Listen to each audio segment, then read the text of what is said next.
ગુજરાતની સૌથી મોટી ગ્રામ પંચાયતનો નિર્ણય. દિયોદર શહેર 1 ઓક્ટોબરથી જ પ્લાસ્ટિક મુક્ત બનશે. સ્વચ્છતાનો સંદેશ, શહેરને સ્વચ્છ બનાવવા વેપારીઓનો સંકલ્પ. ગુજરાતની સૌથી મોટી ગણાતી દિયોદર ગ્રામ પંચાયત દ્વારા શહેરને સ્વચ્છતાનો સંદેશ આપવા માટે 1 ઓક્ટોબરથી પ્લાસ્ટિક મુક્ત બનાવવાનો નિર્ણય લેવાયો છે. દિયોદર ગ્રામ પંચાયત કચેરી ખાતે દિયોદર રાજવી ગિરિરાજસિંહ વાઘેલા તથા તલાટી કમ મંત્રી પ્રેમજીભાઈ ચૌધરી, ફલજીભાઈ રાજપૂત અને PIKH બિહોલાની ઉપસ્થિતિમાં દિયોદર શહેરના વેપારીઓ અને નગરજનો વચ્ચે એક ગ્રામસભાનું આયોજન કરવામાં આવ્યું હતું, જેમાં ટ્રાફિકને લગતા પ્રશ્નો તથા દિયોદર શહેરને વધુ સ્વચ્છ બનાવવા માટે દિયોદર ગ્રામ પંચાયત દ્વારા વેપારીઓના સંકલ્પથી 1 ઓક્ટોબરથી પ્લાસ્ટિક મુક્ત બનાવવાનો નિર્ણય લેવામાં આવ્યો છે. સમગ્ર બનાસકાંઠા જિલ્લામાંથી પહેલી વખત દિયોદર શહેર પ્લાસ્ટિક મુક્ત બનશે. પ્લાસ્ટિક મુક્ત માટે દિયોદર શહેરના વેપારીઓએ સંકલ્પ લીધો હતો. આ બાબતે રાજવી ગિરિરાજસિંહ વાઘેલાએ જણાવેલ કે દિયોદર શહેરમાં ટ્રાફિક નિયંત્રણમાં મોટો ફાયદો થાય તેની ચર્ચા કરાઈ છે. આજે ગ્રામસભાનું આયોજન થયું હતું. ખૂબ જ પ્લાસ્ટિક નિયંત્રણ વધી ગયું છે, જેમાં આગામી 30 તારીખ સુધી દરેક વેપારીઓએ પ્લાસ્ટિકનો નિકાલ કરી દેવાનો રહેશે. 1 તારીખથી પ્લાસ્ટિક પર અંકુશ અને પ્રતિબંધ લાવવામાં આવશે. દિયોદરને એક સ્વસ્થ અને સુંદર શહેર બને તેવા પ્રયત્નોનો પૂરો પ્રયાસ થશે.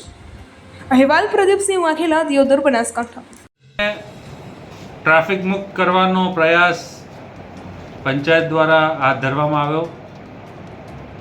પોલીસ પ્રશાસનના સાથ સહકારથી ટ્રાફિક નિયંત્રણમાં ખાસો એવો લોકોને ફાયદો થાય એવી વ્યવસ્થા ઊભી કરવામાં આવી છે. આજે ગ્રામસભાનું આયોજન રાખવામાં આવ્યું હતું.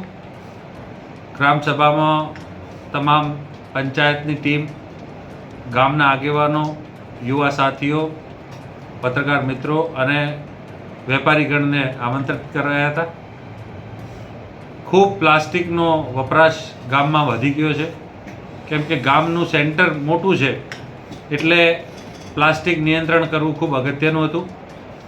તો 1 તારીખ સુધી, મતલબ આપ સમજો 30 તારીખ સુધી પંચાયત દ્વારા કહેવામાં આવ્યું છે કે જેટલો પ્લાસ્ટિક હોય એનો નિકાલ કરી દે. 1 તારીખથી પ્લાસ્ટિક ઉપર અંકુશ લાવવા માટે પ્રયત્નો ગ્રામ પંચાયત દ્વારા હાથ ધરવામાં આવશે. એ લોકોને સમજાવવાથી પંચાયતની ટીમ, પંચાયતના સભ્યો, પંચાયતના કર્મચારીઓ દુકાને જઈ અને પ્લાસ્ટિક વપરાશ જેટલો બને એટલો ગામમાં ઓછો થાય એનો પ્રયત્ન હાથ ધરવામાં આવવાનો છે. અને દિયોદરને એક સ્વચ્છ અને સુંદર દિયોદર બને એની માટે પ્રયાસો ચાલુ કર્યા છે. ખૂબ સુંદર મજાનું તળાવ મંજૂર કરવામાં અમે લોકો સફળ થયા છીએ. 43 લાખ રૂપિયા મંજૂર થયા છે. તળાવનું કામ બી ટૂંક સમયમાં ટેન્ડરિંગ થશે. મુખ્ય રસ્તો શાળા નંબર 10થી રેલવે સ્ટેશન સુધીનો મંજૂર કરવા માટે માંગણી કરી છે. સરકારમાં બી એનો કાગળ આપી દેવામાં આવ્યો છે, દરખાસ્ત મૂકી દીધી છે. ગઈકાલે સાંસદ સભ્યશ્રી બી દિયોદરની મુલાકાતે હતા, એમને બી અમે પંચાયત દ્વારા કાગળ આપ્યો છે. અને જલ્દીથી મુખ્ય રસ્તો બી બને એની માટે પ્રયાસો ચાલુ છે. દિયોદર ગ્રામ પંચાયત હંમેશા લોકોની સુખાકારી માટે પ્રયત્નો કરે છે.